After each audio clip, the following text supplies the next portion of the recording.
प्रिय बच्चों, good morning. आज हम कक्षा 7 का हिंदी का पार्ट 7 पढ़ेंगे। ठीक, तो अपनी बुक निकालें, उसमें पेज नंबर 43 देखें, अपनी बुक को सामने रखें, मिलाएं।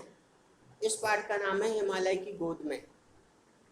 अब देखिए, ये पंडित जवाहरलाल नेहरू जी का लिखा हुआ पाठ है। उन्होंने लिखा है, मेरी शादी 1916 में दिल्ली में बसंत पंचमी को हुई थी। उस समय गर्मी में हमने कुछ महीने कश्मीर में बिताए। मैंने अपने परिवार को तो श्रीनगर की घाटी में छोड़ दिया और अपने एक चचेरे भाई के साथ कई सप्ताह तक पहाड़ों में घूमता रहा और लद्दाख रोड पर बढ़ता चला गया। संसार के उस उच्च प्रदेश की उन सक्रिय और निर्जन घाटियों में जो तिब्बत के मैदान की ओर जाती हैं, घूमने का यह मेरा पहला अनुभव था। जोजिला घाटी की चोटी से हमने देखा तो एक तरफ नीचे की ओर पहाड़ों की घनी हरियाली थी और दूसरी तरफ कड़ी नग्न चट्टान। हम उस घाटी की सक्रिय राह के ऊपर बढ़ते चले गए, जिनके दोनों ओर पहाड़ थे। एक तरफ बर्फ से ढकी हुई चोटियां चमक रही थीं और उसमें से छोटे छोटे ग्लेशियर हमसे मिलने के लिए नीचे की ओर रेंग रहे थे। हवा ठंडी थी, लेकिन दिन में धूप अच्छी पड़ती थी। हवा इतनी साफ थी कि प्रायः हमें चीज़ों की दूरी के बारे में भ्रम हो जाता था। वास्तव में वे जितनी दूर होती थी, हम उन्हें उससे बहुत कम दूर समझते थे। धीरे धीरे सूनापन बढ़ता गया। पेड़ों और वनस्पतियों तक ने हमारा साथ छोड़ दिया। रह गई सिर्फ नंगी चट्टानें, बर्फ, पाला और कहीं कहीं कुछ सुंदर फूल। फिर भी प्रकृति के इन जंगली और सुनसान निवासों में मुझे अजीब संतोष मिला। मेरे उत्साह और उमंग का ठिकाना न था।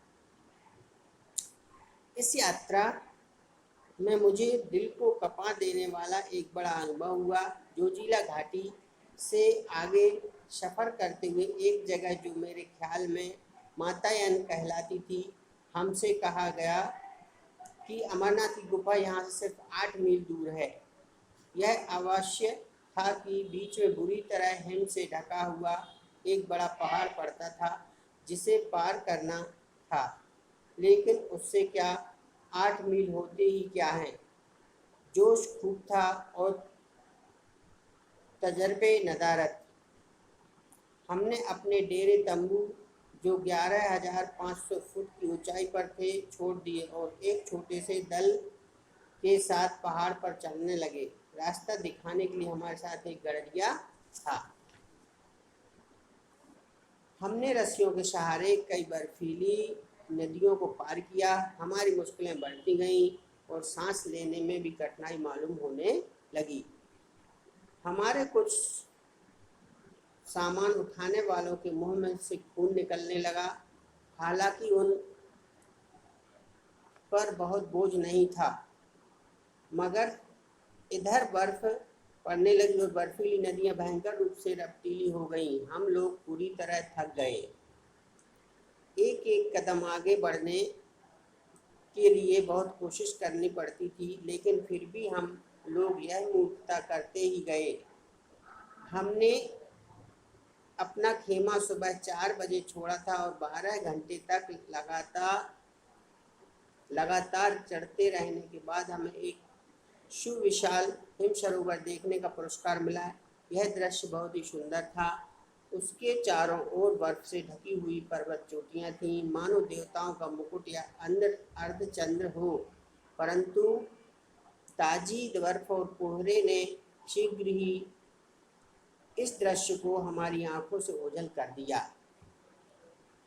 पता नहीं हम कितनी ऊंचाई पर थे, लेकिन हमारा ख्याल था कि हम लोग कोई 15-16 हजार फुट की ऊंचाई पर जरूर होंगे, क्योंकि हम अमरनाथ की गुफा में बहुत ऊंचाई पर थे।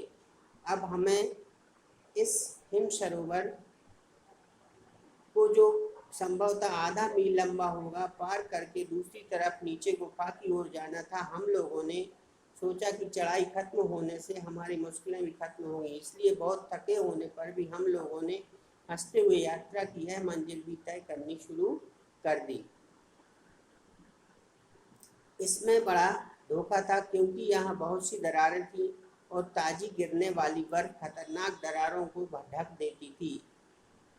इस नई बर्फ ने मेरा करीब करीब खात्मा ही कर दिया था, क्योंकि मैंने ज्यों ही उसके ऊपर पैर रखा वह नीचे खिसक गई और मैं धम्म से मुँह बहाए हुए एक विशाल दरार में जा गिरा।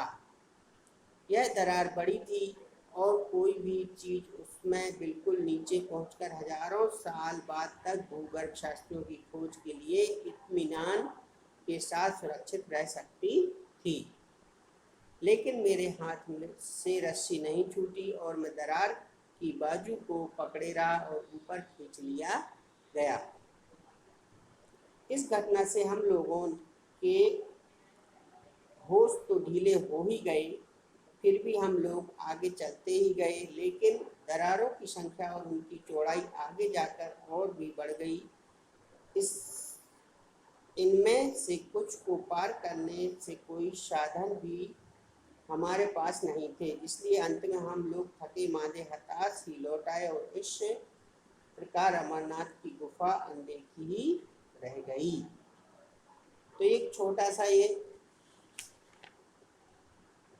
पाठ था जो पंडित जवाहरलाल नेहरू ने लिखा है। इस लेख में उन्होंने अपनी युवावस्था का एक रोमांचकारी घटना का वर्णन किया है जो हिमालय में भ्रमण करते समय उनके साथ घटी थी। तो ये छोटा सा पाठ है जो मैंने आपको पढ़ाया। इसके क्वेश्चन आंसर हैं, कुछ सही विकल्प हैं, शब्दार्थ हैं, तो मैं व्हाट्सएप करके आपको भेजूँगा। ठीक हो। इसका गद्यांश है जो वो IMP है, मगर इसको जब करवाएंगे तब स्कूल आएंगे तब करवाएंगे। ठीक है।